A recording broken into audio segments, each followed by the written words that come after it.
Los bosques siempre han sido lugares de misterio.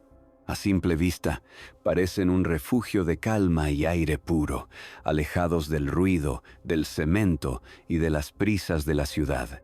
Caminas entre árboles altos, escuchas el crujido de las hojas bajo tus pies y por un momento todo parece en paz.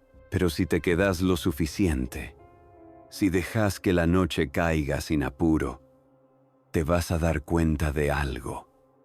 El silencio nunca es total, y la oscuridad entre los árboles no es vacía. En los bosques más profundos, los sonidos cambian. El viento no siempre suena como viento. A veces parece un lamento, a veces pasos o voces. Y ahí, cuando la única luz es la de tu linterna, es cuando empezás a sentir que no estás solo, aunque no veas a nadie. Porque los bosques no solo guardan vida salvaje, también ocultan lo que nadie quiere encontrar. Rituales, presencias, figuras que se mueven entre ramas, cabañas que aparecen donde no deberían estar, o miradas que se sienten, aunque no puedas ver de dónde vienen. Esta noche te traemos 5 relatos reales y profundamente perturbadores. Testimonios de personas que entraron a lo más profundo del bosque buscando aventura y encontraron algo que jamás olvidaron. Quizás vos también estuviste alguna vez en un lugar así. Y si no, tal vez después de esto no quieras hacerlo nunca.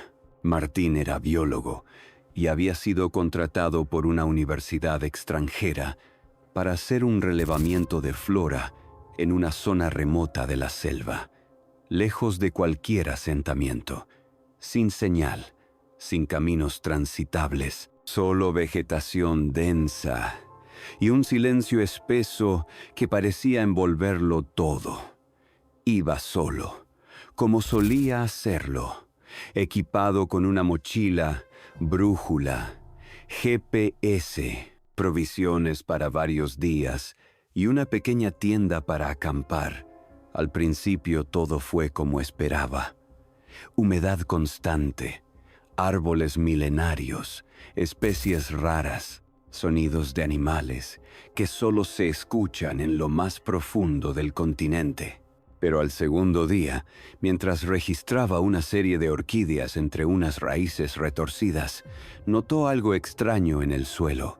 Huellas humanas, frescas, muchas, demasiado marcadas como para pertenecer a cazadores o habitantes nómadas. Las siguió con cautela.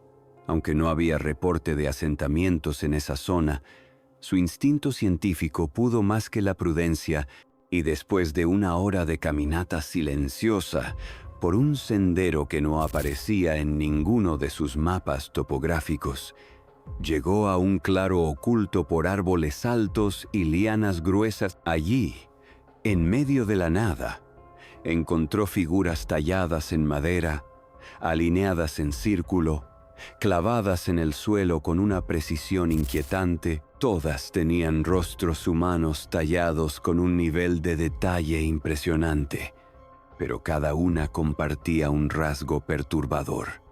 Los ojos habían sido arrancados, no tallados en blanco, sino arrancados como si alguien hubiera cavado en la madera con furia o desesperación. Al principio pensó que se trataba de algún arte ritual propio de la zona, quizás restos de una ceremonia ancestral, pero entonces, mientras tomaba notas y fotografiaba las figuras, escuchó algo que congeló su cuerpo por completo. Un canto, bajo, repetitivo, hipnótico, como un rezo o un mantra en un idioma que no pudo identificar. Provenía de la parte opuesta del claro, entre la vegetación, y cuando se asomó con cuidado, vio a un grupo de personas, al menos una docena, todos con túnicas oscuras que les cubrían desde los hombros hasta los pies. Caminaban en círculo alrededor de una figura central que no alcanzó a ver, y el canto subía y bajaba como si fuera guiado por algún tipo de patrón o invocación. Martín retrocedió lentamente, intentando no hacer ruido, pero su pie pisó una rama seca. El crujido fue nítido, brutal, desgarrador en medio de aquel silencio concentrado. El canto se detuvo al instante. Uno de los encapuchados alzó la cabeza. Sus ojos brillaban en la penumbra de la selva y gritó con una voz que todavía hoy Martín recuerda en sus pesadillas. Intruso, no pensó, no dudó. Simplemente corrió, tropezando con raíces, ramas y el mismo miedo, corrió hasta que las piernas no le respondieron. Y el sudor le nubló la vista. Esa noche se escondió entre rocas, sin encender fuego, sin moverse, conteniendo la respiración cada vez que oía un murmullo entre los árboles. Al amanecer intentó regresar al punto donde el GPS marcaba su campamento. Pero algo había cambiado. El sendero por el que había llegado ya no estaba, o mejor dicho, sí estaba, pero bloqueado por árboles caídos y ramas entretejidas como si alguien hubiera querido cerrarlo, forzarlo a quedarse. Volvió entonces al claro con la intención de hallar otra ruta. Y fue entonces cuando lo vio, una figura más, una nueva, tallada en madera, más pequeña que las otras pero recién clavada. Aún con la base húmeda por la savia fresca, tenía su rostro, su mismo rostro, idéntico, con detalles que nadie más podría conocer. Una cicatriz vieja en la ceja, la forma exacta de su barba, y por supuesto, sin ojos. Historia 2. La tienda que respiraba. Marina y Joaquín eran una pareja de mochileros con experiencia, acostumbrados a acampar en lugares alejados de las rutas turísticas. Les gustaba explorar zonas poco transitadas, alejarse del ruido, de los senderos marcados, de todo lo que oliera a civilización. Esa tarde habían armado su tienda en un claro del bosque austral, un lugar húmedo, cubierto de hojas caídas y rodeado por árboles tan altos que apenas dejaban pasar la luz.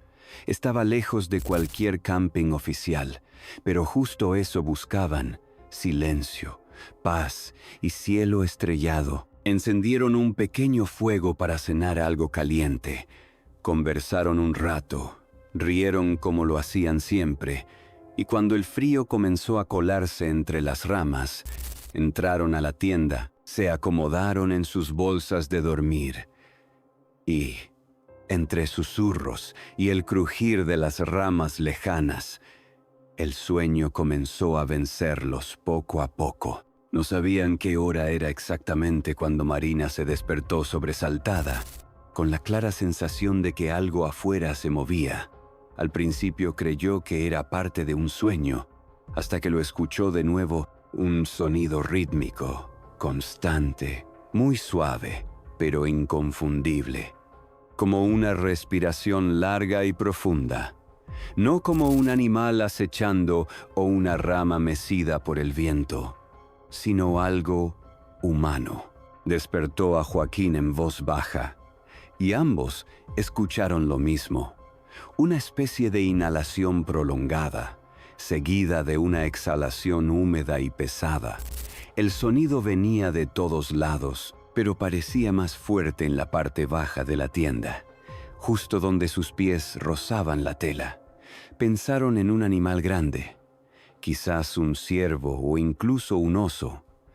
Aunque eso era poco común en la zona, Joaquín se arrastró con cuidado para asomarse por el cierre, pero justo entonces, la tela de la carpa comenzó a moverse, no por el viento, no por un roce leve, sino como si alguien desde afuera la estuviera respirando, inflándola y desinflándola, como si la tienda entera tuviera pulmones. Primero una parte se abultaba, luego se contraía. Luego otra zona, como si varias bocas invisibles se apoyaran contra el nylon. soplando y aspirando con lentitud y un ritmo casi hipnótico. Marina quiso salir de inmediato, pero el cierre se trababa, como si estuviera siendo sostenido del otro lado. Cuando por fin lograron abrirlo de golpe, salieron con linterna en mano, girando en todas direcciones. Pero no había nada, solo silencio y árboles estáticos. Ni un solo animal a la vista, ni un crujido, ni un aleteo. Pero al bajar la linterna hacia el suelo, lo vieron. Alrededor de toda la tienda, perfectamente marcadas en la tierra húmeda, había huellas de pies descalzos, no uno o dos pares, sino muchas, pequeñas, grandes, unas más profundas que otras, como si decenas de personas hubieran estado rodeándolos en la oscuridad, observándolos en silencio, respirando con ellos. Historia 3. La cabaña que no existe. Lucas había decidido volver a un bosque que solía visitar de niño, un lugar que su familia frecuentaba cuando iban de campamento, lleno de senderos cubiertos de hojas, de arroyos tranquilos y de historias que su abuelo le contaba al calor de una linterna. Recordaba especialmente una escena que su mente no había olvidado con los años. Una cabaña antigua, de madera oscura, con una chimenea que siempre echaba humo y un anciano que, sin decir palabra, le ofrecía manzanas rojas y brillantes cada vez que pasaba por allí. Años más tarde, Lucas quiso revivir esos recuerdos con 3 amigos. Les habló de la cabaña como si fuera una anécdota entrañable, y todos rieron mientras caminaban por el bosque. Pensaban que quizás era una imaginación infantil o una casa de algún poblador ya demolida. Pero después de horas de andar entre árboles húmedos y raíces retorcidas, Lucas la vio, tal como la recordaba, intacta, en pie, con la misma madera envejecida, las ventanas pequeñas, la puerta apenas entreabierta y humo saliendo del techo inclinado. Se acercaron con cautela, pero sin miedo, más intrigados que preocupados. Y al entrar, el calor de la chimenea los envolvió como una manta en pleno invierno. Sobre la mesa, como si alguien los hubiese estado esperando, había 4 manzanas colocadas con cuidado, idénticas, brillantes, como recién lavadas. La sensación era extrañamente acogedora, como si aquel sitio fuera un refugio suspendido en el tiempo. Hablaron un rato. Comieron las manzanas riendo entre ellos, haciendo chistes sobre cuentos de hadas y casas embrujadas. Y sin darse cuenta, el calor, el murmullo del fuego y el cansancio los vencieron. Se durmieron allí mismo, sobre mantas que no recordaban haber visto antes, en una calma tan densa que parecía artificial. Pero al abrir los ojos, ya no estaban dentro de la cabaña. Estaban en medio del bosque, bajo una lluvia fina y helada, con el suelo cubierto de barro hasta las rodillas, tiritando, confusos y completamente empapados. A su alrededor no había rastros de construcción alguna, ni restos de madera, ni chimenea, ni siquiera marcas en la tierra que indicaran que alguna vez hubo algo allí. Solo quedaban las manzanas, pero ya no eran rojas ni apetitosas. Estaban mordidas, cubiertas de hongos oscuros, podridas hasta el corazón, como si hubieran pasado semanas desde que las tocaron, y en una de ellas, escrita con una especie de gubia diminuta, Lucas leyó su propio nombre grabado en la cáscara, justo donde había dado el primer bocado. Historia 4. El dron desaparecido. Julián era fotógrafo de naturaleza y llevaba años explorando parques, reservas y áreas protegidas con su cámara al hombro, buscando capturar aquello que pocos ojos humanos logran ver. Tenía una rutina precisa, meticulosa, y recientemente había incorporado un dron de alta definición a su equipo. Lo usaba para registrar tomas aéreas, seguir animales sin molestarlos y explorar zonas demasiado densas para acceder a pie. Aquella mañana llegó a un parque nacional del norte, un área restringida donde solo se podía ingresar con autorización. Tenía todo en regla. Había acampado cerca del límite interno y, al amanecer, encendió su dron para realizar una ronda de reconocimiento. Todo parecía normal al principio. Las copas de los árboles mecidas por el viento, algunas aves cruzando de rama en rama y el zumbido suave del dron flotando entre el follaje. Pero de repente, en medio de una apertura entre los árboles, el dron captó algo que no esperaba. Una figura humana encapuchada, inmóvil, de pie entre la vegetación, como si hubiese estado allí durante horas, sin moverse un centímetro, sin reaccionar al ruido de las hélices. Julián pensó que podía ser un senderista o un guardabosques, pero no había rutas en esa dirección, y menos aún personas permitidas sin identificación. Intentó acercar la cámara, hacer zoom sobre el rostro, pero en cuanto lo hizo, la imagen se distorsionó. La transmisión se congeló unos segundos, y luego, la señal se perdió por completo. La pantalla mostró estática, luego negro, luego un mensaje de error. Esperó varios minutos, frustrado, pensando que quizás había estrellado el dron contra una rama o que simplemente la batería se había agotado. Pero entonces, sin previo aviso, el dron regresó solo, volando de forma errática, descendiendo con dificultad hasta caer a unos metros de su carpa. Julián corrió a recogerlo y notó que estaba rayado, como si lo hubieran arrastrado contra piedras o sujetado con fuerza. El cuerpo del dron tenía marcas que no podía explicar, como arañazos finos y paralelos, y la cámara estaba suelta, como si alguien la hubiese forzado a girar más allá de su límite. Lo más inquietante fue lo que encontró al revisar la memoria.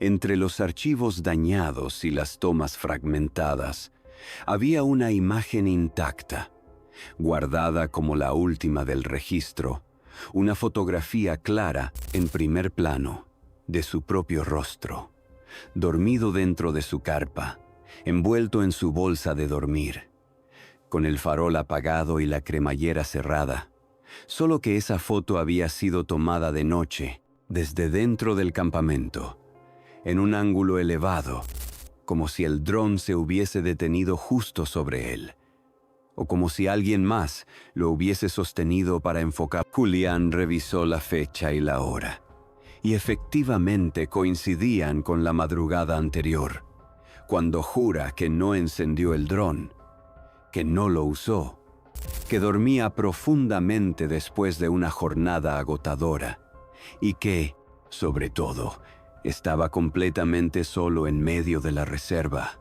Historia 5. La chica del bosque. Durante una excursión escolar en una reserva boscosa, un grupo de estudiantes recorría un sendero marcado, acompañados por 2 guías y una profesora.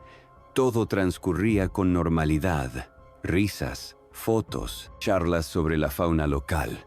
Pero en un momento de distracción, Clara, una adolescente de 13 años, se separó sin que nadie lo notara. Su ausencia recién fue advertida, cuando el grupo llegó al punto de descanso, y ella no estaba entre los demás.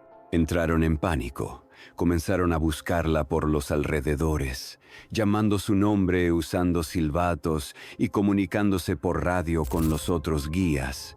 La búsqueda duró más de 3 horas, durante las cuales la ansiedad y la tensión crecieron minuto a minuto, hasta que finalmente uno de los adultos la encontró sentada junto a un pequeño lago escondido entre los árboles.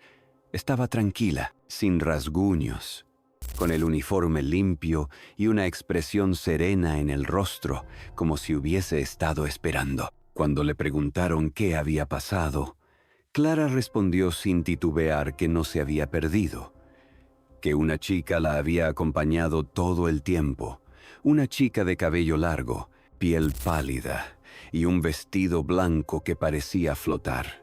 Dijo que la tomó de la mano y le habló con dulzura, que le contó cuentos, que le dijo que no se preocupara, que todo iba a estar bien. También le ofreció agua y la guió hacia el lago, diciéndole que allí podía descansar hasta que vinieran a buscarla. Al principio, pensaron que era una fantasía creada por el miedo, una forma de protegerse del trauma de haberse extraviado, pero los guías intercambiaron miradas, tensos, porque sabían algo que no figuraba en los folletos del lugar ni en los mapas para turistas, algo que solía ser contado solo entre los veteranos del parque y que no se mencionaba a los visitantes para no causar alarma. Aquel lago tenía una historia trágica. Años atrás, durante otra excursión escolar, una niña de la misma edad se había separado del grupo durante una pausa para el almuerzo. Su desaparición movilizó a rescatistas, bomberos y helicópteros, pero lo único que encontraron fue una huella en el barro junto al agua y un lazo blanco flotando cerca de la orilla. Su cuerpo jamás fue recuperado, y aunque la causa oficial fue un accidente, muchos aseguraban que algo en ese lago nunca quiso soltarla. Lo más inquietante fue cuando Clara, sin saber nada de esa historia, señaló un árbol a pocos metros y dijo que allí fue donde la chica se despidió, que le dijo: «Ya no puedo cruzar, pero tú sí». Y luego caminó hacia el agua hasta desaparecer entre los reflejos, como si se disolviera en el paisaje.